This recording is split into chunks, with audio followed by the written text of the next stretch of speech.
గౌతమ్ తను చెప్పే rules follow అయ్యి తను చెప్పే ఆర్గనైజేషన్లో జాయిన్ అయ్యాడు అంటే అప్పుడు గౌతమ్ మీద అటాక్ చేయకుండా ఉంటానని చెప్తాడు సాగర్. ఒకడు పెట్టే రూల్స్ ఫాలో అవ్వడం తనకి ఇష్టం లేదని అంటాడు గౌతమ్. దాంతో ఈశ్వర్ పిడికిలి బిగించి గౌతంపై దాడికి సిద్ధమవుతాడు. కాని సాగర్ అతన్ని అడ్డగించి అతన్ని సైలెంట్గా ఉండమని చెప్పాడు. సాగర్ గౌతమ్ కళ్ళలోకి సీరియస్గా చూస్తూ, ఆపర్చునిటీస్ అనేవి మనకి రోజూ రావు. వచ్చినప్పుడు వదులుకుంటే ఆ తర్వాత బాధపడినా ఉపయోగముండదు. నేను నీకిస్తున్న ఆఫర్ గురించి మరోసారి ఆలోచించు అని గంభీరంగా అన్నాడు. నేను బాగా ఆలోచించే డెసిషన్ తీసుకున్నాను. అయినా ఏదో ఆర్గనైజేషన్లో జాయిన్ అవ్వాల్సిన అవసరం నాకేముంది అని పొగరుగా అన్నాడు గౌతమ్. అతని మాటలను బట్టి ఎట్టి పరిస్థితుల్లోనూ అతను తన కింద పనిచేయడానికి సిద్ధంగా లేడు అన్న విషయం సాగర్కి అర్థమైంది. నిజానికి పంచభూతాలుగాని వసు ఫ్యామిలీ నుండి వచ్చిన మనుషులుగాని సాగర్ దగ్గర పనిచేయడానికి ఒప్పుకున్నారు అంటే దానికి కారణం వాళ్ళకి డబ్బు లేదు, రీసోర్సెస్ కొన్ని కల్టివేషన్ చేసే స్తోమత లేదు. అందుకే సాగర్ ఆఫర్ని వెంటనే అంగీకరించారు. కాని గౌతమ్ అలా కాదు. అతను హైదరాబాద్ సిటీలో one of the richest person. ఏ రకంగా అయినా సరే అతనికి సాగర్ చెప్పిన ఆ మాట వినే అవసరం లేదు. సాగర్ తన చేతిలో ఉన్న వైన్ గ్లాస్ని అక్కడ ఉన్న టేబుల్పై పెట్టాడు. ఆ తర్వాత పక్కనే ఉన్న టిష్యూతో తన చేయి తుడుచుకుంటూ, మీరు మీ డెసిషన్ చెప్పేసిన తర్వాత నాకింక మాట్లాడ్డానికి ఏమీ లేదు అని చిన్నగా నవ్వుతూ తను కూర్చున్న చోట నుండి పైకి లేచాడు. అది చూసిన గౌతమ్ కాస్త కంగారు పడి, నేనడిగిన విషయానికి మీరింకా సమాధానం చెప్పలేదు అని గట్టిగా అరిచాడు. మచ్చా మోహన్తో మీరు డైరెక్ట్గా ఫైట్ చేసి తేల్చుకోండి, అందులో నేనేమి ఇన్వాల్వ్ అవ్వను. మరో విషయం, ఇంకోసారి నాతో ఇలా గొంతు పెంచి మాట్లాడితే తర్వాత నువ్వు మాట్లాడదామన్నా మాట్లాడలేవు. ఇదే నా ఫైనల్ వార్నింగ్ అని డీప్ వాయిస్లో గంభీరంగా చెప్పాడు సాగర్. ఆ క్షణంలో గౌతమ్కి తెలియకుండానే తన నుదుటి నుండి చెమటలు కారిపోతున్నాయి. సాగర్ మర్యాదగా మాట్లాడుతూనే స్ట్రాంగ్ వార్నింగ్ ఇచ్చాడు. సాగర్ అలా వెళ్ళిపోతూ ఉంటే గౌతమ్ లేచి పరుగులాంటి నడకతో వెళ్లి సాగర్ దారికి అడ్డుగా నిలబడ్డాడు. మీరిలా మన కాన్వర్జేషన్ని మధ్యలో ఆపేసి వెళ్ళిపోవడం ఏమీ బాలేదు. మనందరం హైదరాబాద్లో ఉండేవాళ్లం. ఒకరికి ఒకరు సహాయం చేసుకుంటూ ఉండాలి. అంతేగాని ఇలా కక్షలు పెంచుకుంటే ఏమొస్తుంది? కూర్చొని మాట్లాడుకుంటే అన్నీ పరిష్కారం అవుతాయి అని కంగారుగా చెప్పాడు గౌతమ్.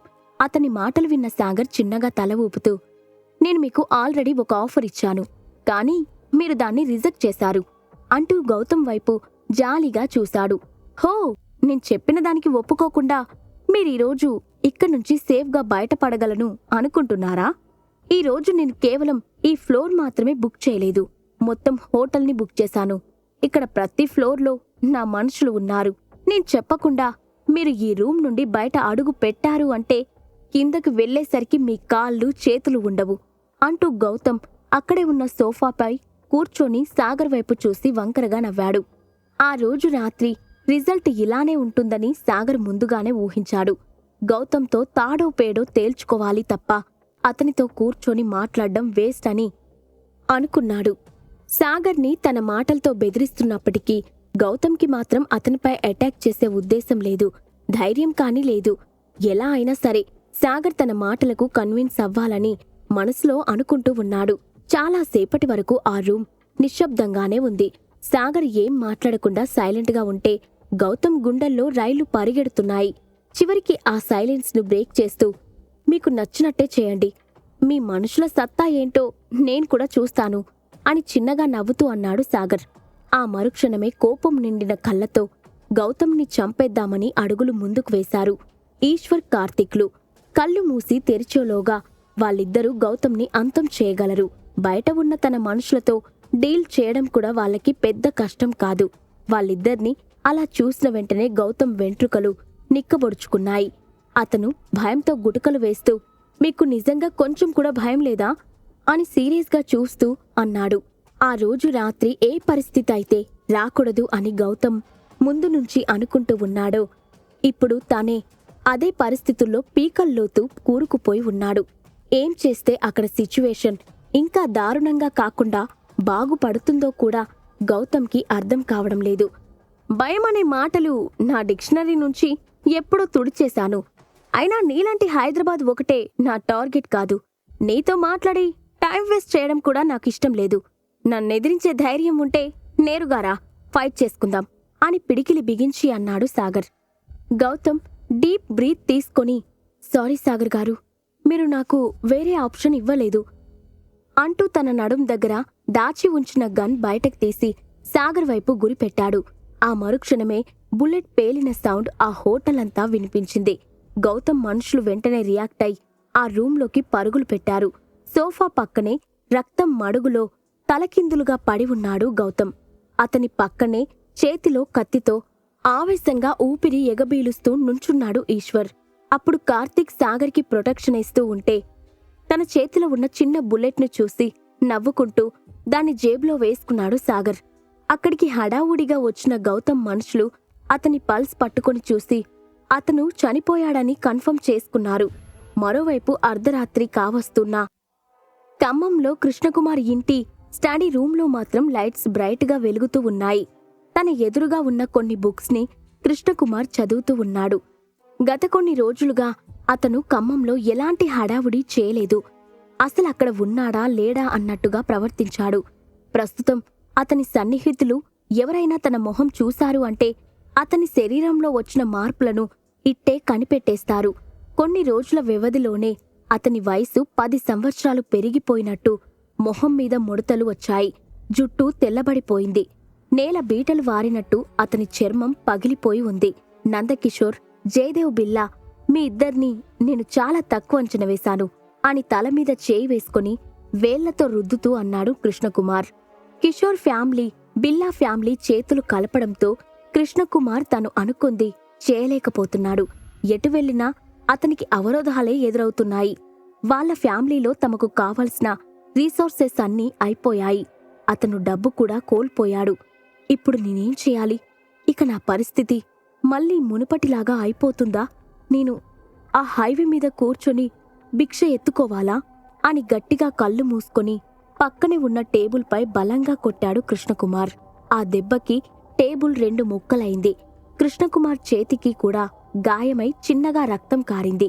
అతను అలా చేయగానే అతని వెనకే ఒక నల్లని నీడ ప్రత్యక్షమైంది.